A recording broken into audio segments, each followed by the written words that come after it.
नमस्कार, स्वागत है आप सभी का हमारे यूट्यूब चैनल में। आज का अपडेट आप सभी के लिए काफ़ी इम्पोर्टेंट है क्योंकि हिमाचल प्रदेश में मल्टीटास्क वर्कर के लिए रिक्रूटमेंट मांगी गई है। वीडियो को शुरू करने से पहले आप सभी से रिक्वेस्ट है कि अगर आप इस चैनल पर नए हैं तो प्लीज़ चैनल को सब्सक्राइब करें और वीडियो को लाइक शेयर करें। तो मुद्रण तथा लेखन सामग्री विभाग हिमाचल प्रदेश में मल्टीटास्क वर्कर की रिक्रूटमेंट मांगी गई है। कुल 2 पदों पर यह भर्ती प्रक्रिया शुरू की जाएगी। इसमें जनरल यूआर के 2 पद के लिए रिक्रूटमेंट मांगी गई है। इसमें इन्हें 400 रुपये दैनिक वेतन दिया जाएगा और सरकार द्वारा समय समय पर संशोधित किया जाएगा। मल्टीटास्क वर्कर के पदों की भर्ती के लिए योग्य उम्मीदवारों से आवेदन इसके लिए आमंत्रित किए गए हैं। इसके लिए आवेदन शुरू हो चुके हैं। 7 मार्च से इसके लिए आवेदन शुरू हो चुके हैं और इसकी लास्ट डेट 6 अप्रैल 2025 को शाम के 5 बजे तक इसकी लास्ट डेट होगी। और अगर आप किसी दुर्गम कठिन क्षेत्रों के उम्मीदवार हैं तो आवेदन जमा करने की अंतिम तिथि 21 अप्रैल 2025 होगी। तो यहाँ पे कुछ महत्वपूर्ण निर्देश दिए गए हैं, आप इन्हें पढ़ सकते हैं। तो इसमें पात्रता की शर्तें हैं। मल्टीटास्क वर्कर में अगर आप इसके लिए अप्लाई करना चाहते हैं तो आपकी आयु 18 से लेकर 45 वर्ष के बीच होनी चाहिए। उम्मीदवार की आयु की गणना वर्ष के प्रथम दिवस अर्थात 1/1/2025 को मानी जाएगी।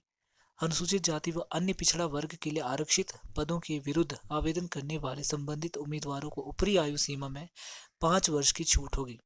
अन्य प्रवर्गों से भरे जाने वाले पदों के लिए ऊपरी आयु सीमा में कोई छूट प्रदान नहीं की जाएगी। इसके लिए अनिवार्य योग्यता किसी मान्यता प्राप्त स्कूल शिक्षा बोर्ड संस्था से 10वीं की परीक्षा पास होनी चाहिए और हिमाचल प्रदेश की रूढ़ियों रीतियों और बोली का ज्ञान और प्रदेश में विद्यमान विशिष्ट दशाओं में नियुक्ति के लिए उपयुक्तता होनी चाहिए। इस पोस्ट के लिए आवेदन करने के लिए अभ्यर्थियों को निर्धारित प्रारूप पर आवेदन करना होगा और आवेदन नियंत्रक मुद्रण तथा लेखन सामग्री विभाग हिमाचल प्रदेश शिमला 171,005 के कार्यालय में दिनांक 6 अप्रैल 2025 को शाम 5 बजे तक पहुंच जाने चाहिए।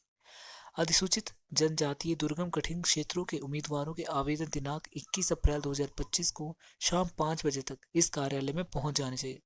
उक्त तिथि के पश्चात प्राप्त आवेदनों पर विचार नहीं किया जाएगा। आवेदन पत्र के साथ मूल्यांकन प्रपत्र के अतिरिक्त अन्य प्रमाण पत्र दस्तावेजों की प्रतिलिपियां संलग्न करने की आवश्यकता नहीं है। अब बात करते हैं एप्लीकेशन फीस की। यदि आप इसके लिए आवेदन करना चाहते हैं तो इसके लिए कोई भी एप्लीकेशन फीस नहीं मांगी गई है।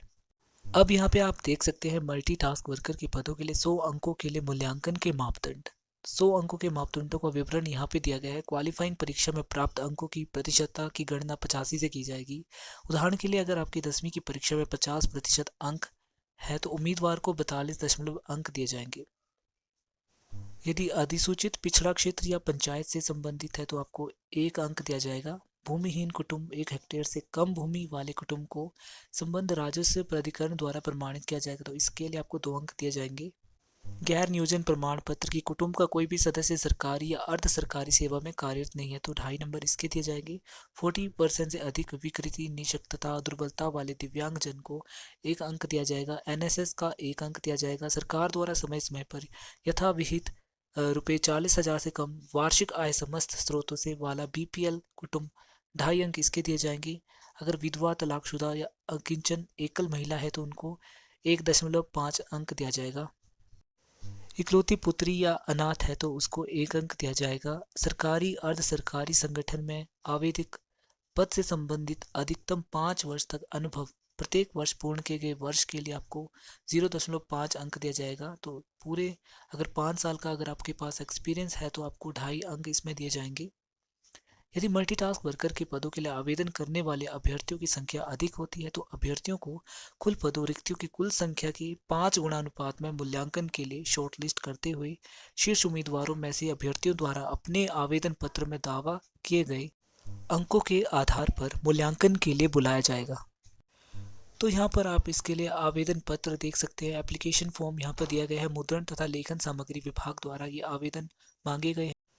तो इस एप्लीकेशन फॉर्म को भर के आप निर्धारित समय पर भेज सकते हैं और इसके साथ मांगे गए प्रमाण पत्रों की प्रतिलिपियां भी आप संलग्न कर सकते हैं। तो आज की वीडियो में इतना ही। आई होप आपको ये वीडियो यूजफुल लगी है। अगर लगी है तो वीडियो को लाइक शेयर करें और चैनल को सब्सक्राइब